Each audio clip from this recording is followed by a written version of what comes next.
Okay, let's now talk about what's going on with what could maybe be and could have been a real commission to investigate what happened on the day of the Trump riots, January 6th, 2021. There's a new piece in HuffPost, very interesting piece by Jennifer Bendery called "The 139 Republicans Who Lied, Fueled an Insurrection, and Then Voted to Cover It Up."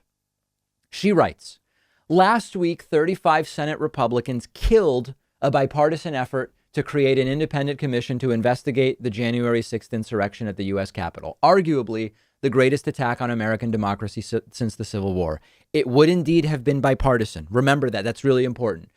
Some Republicans are saying it would have been a partisan witch hunt. It was going to be 10 members of the House, 5 Democrats, 5 Republicans, 5 chosen by Democrats, 5 chosen by Republicans. The chair of the commission would have been a Democrat and the vice chair would have been a Republican, because Democrats control the House after all. And all subpoenas issued would have had to be signed off on by both the Democratic chair and the Republican vice chair. It was going to be the closest you could have to a truly bipartisan commission. Many Republicans saying it was going to be a partisan witch hunt. She goes on to write, a week earlier, 175 House Republicans opposed creating the commission too. Why would any U.S. senator or member of Congress oppose an independent commission to investigate what led to a deadly attack on the U.S. Capitol, one aimed squarely at undermining American democracy and the peaceful transfer of power? The reasons are as cynical as they are obvious, and this is the exact analysis we gave last week. Most of these Republicans lied about the presidential election being stolen from Donald Trump. That lie helped motivate a white supremacist mob of Trump supporters to smash their way into the Capitol, some with plans to kill House Speaker Nancy Pelosi, Vice President Mike Pence, and others to stop Congress from certifying Joe Biden's electoral win. Republicans don't want a respected panel of experts publicly connecting the dots heading into the 2022 elections. This is an additional part that's interesting. They also don't want to get on Trump's bad side by supporting a commission that would show in detail how his lie incited an attack on democracy that left 5 people dead, hundreds of police officers injured, and countless others traumatized. There are 2 things going on here. Republicans know, these Republicans, the ones that were doing the inciting and that voted against, these Republicans know if the investigation is done properly, they will probably be in the spotlight as part of the problem. The people doing the commission, some of the people doing the commission will really be culpable themselves of what the commission is investigating. That's part 1. Part 2, we're going to talk about this later. There is every indication that, yes, not only is Donald Trump interested in running in 2024, it's probably his nomination to take or decline. In other words, there is every indication that many or most Republicans still believe, and why wouldn't they? It's borne out in the polls. Republicans still accurately believe that Trump is the head of the party. Trump will play kingmaker in 2022. Trump is about to restart rallies. Trump is still pushing these audits, and Trump is likely to try to run in 2024. If a health issue keeps him out of it, as many of you write to me and say, okay, but that is likely the reality. And so why would you get on Trump's bad side by voting in favor of this? Because Trump holds grudges and Trump is vindictive and he will remember. One more piece from this article. Jennifer Bendery writes, it gets uglier. Their party is counting on people to keep believing the lie. Republican-led state legislatures all over the country are using the lie to justify quickly passing bills to significantly restrict voting in ways that would disproportionately hurt communities of color. Just this year, state lawmakers have already issued at least 389 restrictive bills in 49 states and passed 22 restrictive laws in 14 states.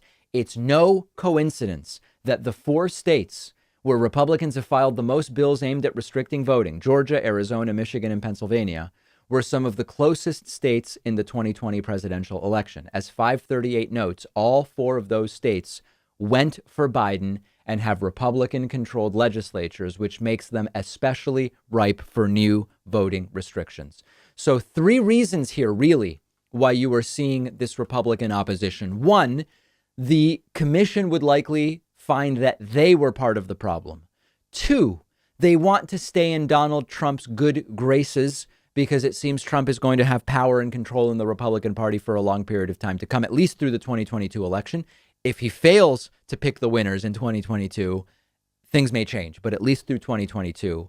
And number three, if they can continue putting off a real investigation into what happened, which would, of course, uncover that the election was fine, the election wasn't rigged, Joe Biden just won, they lose the ability, if that is made public through the commission, to keep justifying these further restrictions on voting that they're passing in many states. So Democrats need to move forward with the probe without any Republicans. There's a couple of ways that it could happen. It would then actually be a partisan commission. Now, I know what you might be thinking. You know, David, Republicans falsely say we don't want to participate in this because it's going to be partisan. And then as a result, Democrats just move forward and it is partisan. That is, of course, what they are going to claim. But the benefits of doing the commission by far outweigh claims from Republicans that it's partisan, because they were going to make those claims anyway. And we do need to see Democrats do something. The headlines continue coming that Democrats aren't holding them accountable. And to a degree, it's true. Now, so far, they've been trying to just get the votes to do it with Republicans. It's not clear that that's going to happen.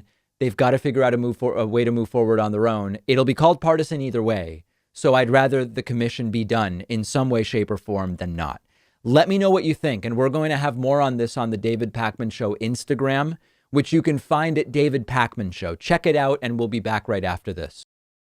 During the pandemic, and even at this point, I try to avoid physically visiting a doctor's office unless I really have to. And that's why I love our sponsor, SteadyMD Primary Care.